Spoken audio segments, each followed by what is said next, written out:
Hey man, I was checking out Steve Harvey the other day. He asked a very simple question, man, and I'm telling you, it fired me up. Are you in it to win it? Are you really in it to win it? Are you even in the game of life? Do you intend to win in life? Sometimes you have to stop and take an analysis of or paralysis about that. And my call to action right now is very simply that, man. I know most of us desire more in life, right? You know, hey, man, people always asking me, man, wow, my book back there, Activator Stagnate, man, you ran 25 marathons. I say, because you know what? I found a discipline. I decided I wanted it. I bought an apartment building once, sold it, bought a strip mall because I desired to do it. And I developed the IPs, the intellectual properties. Are you in it to win it? Do you intend to win? And enjoy the process.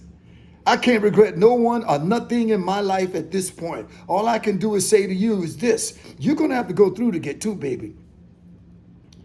And if Steve Harvey is an example of it, I don't know who else could be better. This man slept in his car, for some time, more than a year or two, if I'm not mistaken. This man was at the bottom, but he did what I say all the time. He never quit. He always stayed in the now. When you intend to win, or when you're in it to win it, you stay in the now. You stay in the flow of it. No matter how many times you fall down, like Donna McClurkin would say, we fall down, but we get up. Trust me, you can get up, but you got to go within, my friends. You got to go within. You see what my hat said? You got to go to that place. And that day when I saw Steve Harvey's YouTube, he just made me realize, he made me reminisce about myself. Who are you to think you can't go through to get to? Come on, baby. Let's face the reality of it all. Nobody gonna just throw success in your lap. It's just not gonna happen. And this man was at the bottom. He didn't know what was gonna happen in his life. He was just feeling like, wow, man, I'm about to call up somebody and ask them, can they send me a few bucks? And his phone rang. And a man from Jacksonville called him and said, can you come over and do this comedy thing for me tonight? Or it was on a Thursday, excuse me. And he just gave all glory to God because he didn't know how he could get the money to go to, guess what? The Apollo. They called him up, but Buddy didn't know, Steve didn't know where he could even get the money to get the plane ticket to get to New York City. Living in his car, got about $35 in his pocket. He's over in Pensacola. He had to get over to Jacksonville, but he did it. He was in it to win it. My friends, you got to be in it to win it, baby. You got to want it bad. When I coached my kid when he was a little 10-year-old, these kids couldn't even push the basketball, let alone shoot it. And let me tell you something, and I'm speaking truth to you right now. We would get in the huddle, and I would ask them boys, how bad you want it? They say, real bad, coach. I say, how bad you want it? They say, real bad, coach. I want it bad. And guess what? Kids who couldn't even push the ball to the goal went on to be the winners because they had intention. They had intention. Somebody asked me, man, how did you run 25 marathons? Because I intended to. I was disciplined to. I activated what I call my PP3. I had a passion for running. I knew it became my purpose. And guess what? The universe gave me possibilities. Are you in it to win it? Do you intend to win? My niece came to one of my book signings. Unconditional plug to Leontine. She walked into the book signing in Boca Raton, Florida.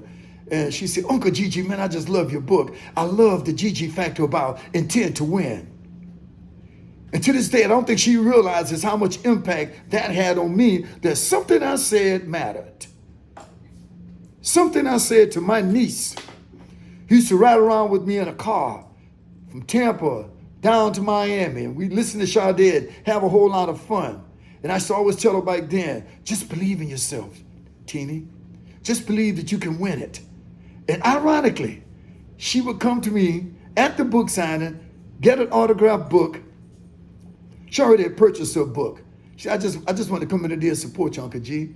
She said, but you say something that resonated with me. You said, am I in it to win it? You got to want it bad. It's something I call my P3 theory that I just spoke about. When you in it to win it, when you intend to win, when you fired up, when you focus, you set your 30-day goals, man, nothing can stop you because you're moving with the P3 theory. Your passion, your purpose, and the universe is going to give you possibilities. I'm going to say that again, man, because in order to win, you got to activate that. Ask Steve Harvey. He loved making people laugh. Just think, this man got more money, more success, more than most people could even imagine. No big time college degrees, all of this, all these accolades and all these other certifications. He fired up because God gave him an intellectual property and he's taking it to the next level. And look what he's doing now. He's a philanthropist. I admire this man. I admire Tyler Perry. I admire people who get down in the valley and they don't know if they can get up and go again. But they find a way to get up. They've been through all kind of things in life. So if you're complaining right now, seriously speaking, do you really think you got room to complain? Let me tell you something, man. I'm a child of the 50s. I could complain if I wanted to. Deprivation has always been my greatest motivation.